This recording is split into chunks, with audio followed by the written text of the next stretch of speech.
प्रिय आत्मान सप्रेम जयजी आम सद्गुरुदेव साधन पद्धति को अवलंबन करी कौन धारा आम साधन करूँ से विषय आम आलोचना करूँ। तेणु आम प्रथम सद्गुरुदेव जो साधन तरीका बा प्रणाली आमको देइचंती से विषय आम आलोचना करुचु। आम साधन करने पूर्व प्रथम निजक शौच करने को पड़ो एवं मन को एकाग्र करने को पड़ो। तेणु मन को एकाग्र करने हेले आमको प्रत्येक दिन स्नान करने को पड़ो। से स्नान आम कौटी करवा पोखरी रे नदी रे ट्यूबवेल रे नहीं आज्ञा जड़े साधक प्रकृत साधन कर त्रिवेणी आ से त्रिवेणी स्नान करने को से एलाहाबाद जीवनी ताको एलाहाबाद जावाक पड़ो ना। से त्रिवेणी नदीर वर्णना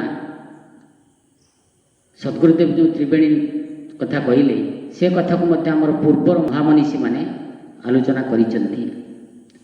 जोटा कि अच्युतानंद कहले जे बेनी नदी मध्य पद्म कानन ग्रामटी ने मालता मध्य जान सही ठारे अछि राहास स्थल ता मध्यरे मणिमय कुंडल जही रास लागिछि देखिले आखि न आसे मरुछि जही रास लागिछि। से बेनी नदी मध्य पद्म कानन ए दुईटी नदी किए आमे ताको बुझी न पारी दुईटी नदी खोजिलु दुईटी नदी मझे गोटे ह्रद खोलीदेलु ह्रद खोली दे पद्मगंड पकईदेलु आठी गोटे गाँ बसई दे आम कहलु नेमाल गाँ। किंतु प्रकृत में सी जो नदी कथा कहते से नदी अच्छी कौटी आम योगशास्त्र कहे ईड़ा भागीरथी गंगा पिंगला यमुना नदी तैर्मध्ये गता नाड़ी सुषुम्नाख्या सरस्वती त्रिवेणी संगम जत्र तीर्थराज शौचते तत्र स्नान प्रकुर्वीत सर्प पाप प्रमोचते। ज्ञान संकलिनी तंत्र शास्त्र रे हम पाइछु अर्थात ईड़ा को गंगा पिंगला को जमुना और सुषुम्ना को सरस्वती नाड़ी बोली कहा जाइछि। एवं यही त्रिवेणी नदी रे स्नान करने को हेले प्रथम आमको घाटरे पशि स्नान करने को पड़े। तेणु से घाटर ना कौन त्रिकूट घाट। से त्रिकूट घाटरे पशिले आम त्रिवेणी रे स्नान करवा। त्रिवेणी रे स्नान करी आम कौन करूँ ना 18 तीर्थ भ्रमण करूँ। से 18 तीर्थ कौन 18 चक्र। तेणु ए विषय आमर जड़े कवि लिखिले कला त्रिवेणी घाट कुलय कर रे मानस ओलट गति रे जही खेलुअछि हंस नाही रजनी दिवस शिवोहम तानरे सदा लागी अछि रास। आज्ञा त्रिवेणी नदीर घाट कौटा त्रिकूट घाट। से त्रिकूट जो आम त्राटक साधन सिद्ध हो त्रिकूट ध्यान करवा से लय करवा से उलट गति स्वहम स्वहम स्वहम गति प्राण जीवा आसवा करुच्ची पूरक रेचक से प्राण गति को आम लक्ष्य श्वास प्रश्वास गति उपर लक्ष्य रखी आम अंतर्मुखी होगा जावा जहाँकि दिन राति सबु बेले अविराम गति से चली से अविराम गति चलुवा श्वास प्रश्वास को लक्ष्य करू करू आम पाइबा कौन ना अनाहत ध्वनि। से अनाहत ध्वनि को ताले ताले आम जप करी जीवा कौन ना शिवोहम शिवोहम शिवोहम शिवोहम शिवोहम शिवोहम। ये शिवोहम तान जो आम अंतर्मुखी से हम कौन ना आम त्रिवेणी रे स्नान करवा। से त्रिवेणी कही जाइछि ना ଯେ ଗଙ୍ଗା ଯମୁନା ସରସ୍ୱତୀ। ତେଣୁ ସେ ଗଙ୍ଗା ଯମୁନା ସରସ୍ୱତୀରେ କ'ଣ ବହୁଛି ନା ଗଙ୍ଗା ଯମୁନାର ପାଣି ବହୁଛି ଉଜାଣି, ସରସ୍ୱତୀ ଝର ଝରି ଆସୁଅଛି ପୁଣି, କଲେ ସେ ତୀର୍ଥରେ ସ୍ନାନ, ମୁକ୍ତି ଲଭିବ କଲେ ଆତ୍ମଦର୍ଶନ। ଗଙ୍ଗା ଯମୁନାର ପାଣି ବହୁଛି ଉଜାଣି। ଗଙ୍ଗା ଯମୁନା ଭିତରେ ପ୍ରାଣ ଶକ୍ତି ଜୁଆର ଭଳି ବହି ଚାଲିଛି। ତାପରେ ପୁଣି ହେଇଛି କ'ଣ ନା ସରସ୍ୱତୀ ନଦୀର ପାଣି ମଧ୍ୟ ଜୁଆର ହେଇ ବହି ଚାଲିଛି। ତେଣୁ ଗଙ୍ଗା ଯମୁନାର ପାଣି ବହୁଛି ଉଜାଣି, ସରସ୍ୱତୀ ଝର ଝରି ଆସୁଅଛି ପୁଣି।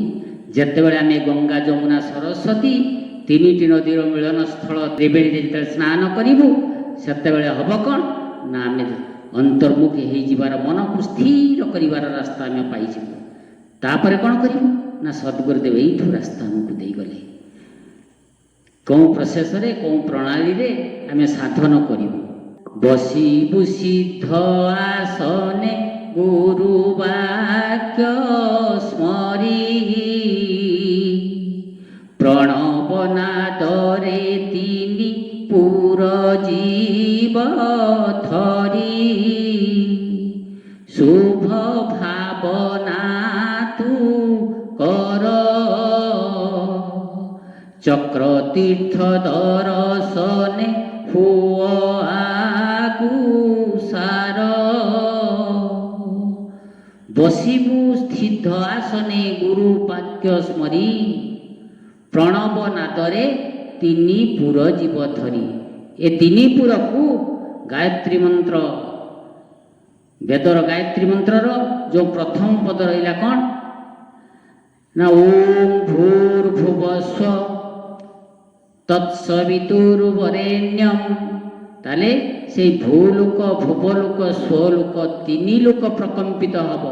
ଆମ ଶରୀରରେ ଭୂଲୋକ ଭୁବଲୋକ ସ୍ୱଲୋକ କିଏ ନା ଅଣ୍ଟାରୁ ପାଦ ପର୍ଯ୍ୟନ୍ତ ହେଲା ଭୂଲୋକ, ବେକରୁ ଅଣ୍ଟା ପର୍ଯ୍ୟନ୍ତ ଇଏ ହେଲା ଭୁବଲୋକ, ଏବଂ ବେକରୁ ମସ୍ତକ ପର୍ଯ୍ୟନ୍ତ ସ୍ୱଲୋକ।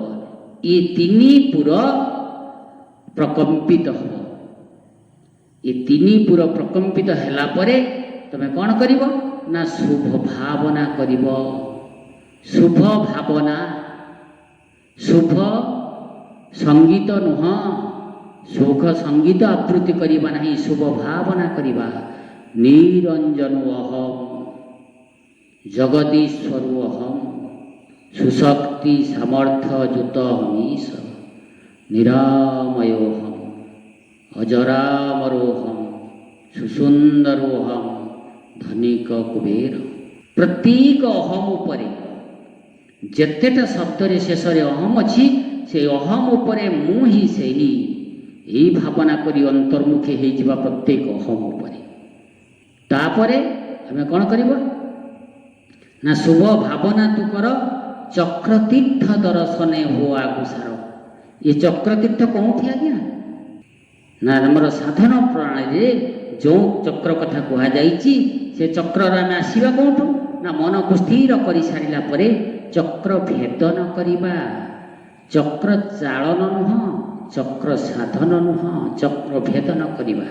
ସେ ଚକ୍ର ଭେଦନ କରିବା ପାଇଁ ଆମେ କେଉଁଠୁ ଆରମ୍ଭ କରିବା କହିଲା ଦକ୍ଷିଣ ଦେଶର ଆଜ୍ଞା ସ୍ଥାନରୁ ଆସିବୁ,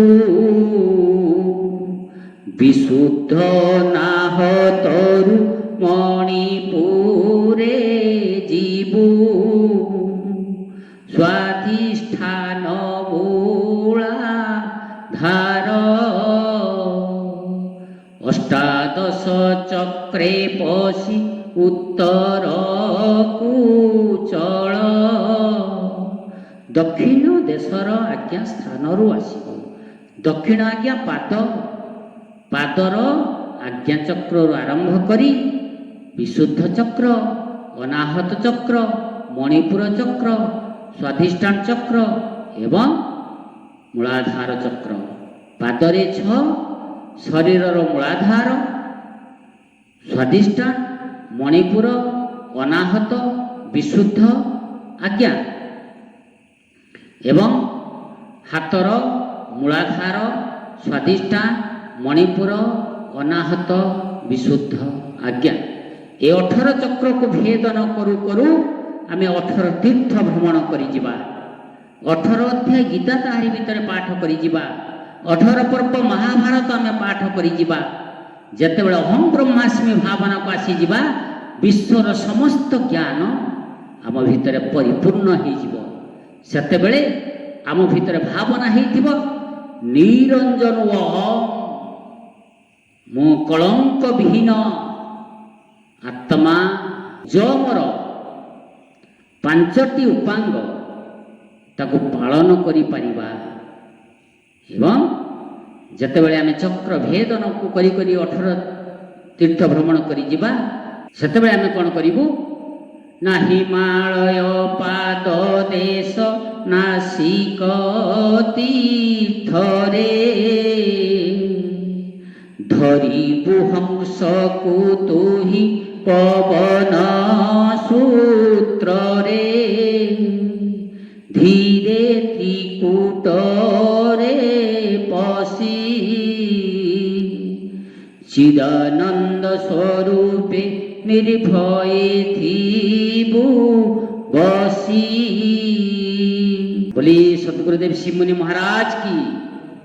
ଯେତେବେଳେ ଆମେ କ'ଣ କରିବୁ ନା ହିମାଳୟ ପାଦ ଦେଶ ନାସିକ ତୀର୍ଥରେ, ହିମାଳୟର ପାଦ ଦେଶ ଯେଉଁଟାକି ଉତ୍ତରରେ ହିମାଳୟ, ତାର ପାଦ ଦେଶରେ ତୀର୍ଥ କିଏ? ନାସିକ ତୀର୍ଥ। ସେଇ ନାସିକ ତୀର୍ଥ ବା ନାସାଗ୍ର, ଶରୀରରେ ନାସିକ ତୀର୍ଥ ହେଲା ନାସାଗ୍ର, ଶରୀରରେ ହିମାଳୟ ହେଲା ମସ୍ତକ। ତେଣୁ ସେଇ ମସ୍ତକର ପାଦ ଦେଶରେ ନାସିକ ତୀର୍ଥରେ ମନକୁ ନିବେଶ କରି ଯେତେବେଳେ ତୁ ସେ ତ୍ରିକୁଟରେ ଧ୍ୟାନ ଲଗେଇ ସ୍ୱହଂ ସ୍ୱହଂ ତାନରେ ପ୍ରାଣକୁ ଯେତେବେଳେ ଧାରଣ କରି ନେବୁ, ପ୍ରାଣାୟାମ ଭିତରେ ବୁଡ଼ିଯିବୁ, ସେତେବେଳେ ହେବ କ'ଣ ନା ସଚ୍ଚିତ ଆନନ୍ଦମୟ ସ୍ଥିତିରେ ନିର୍ଭୟ ହେଇ ବସିଥିବୁ। ଭୟ ନାହିଁ, ଦୁଃଖ ନାହିଁ, ଦୁର୍ଦ୍ଦଶା ନାହିଁ, ଚିନ୍ତା ନାହିଁ, ରୋଗ ନାହିଁ, କିଛି ବି ନାହିଁ।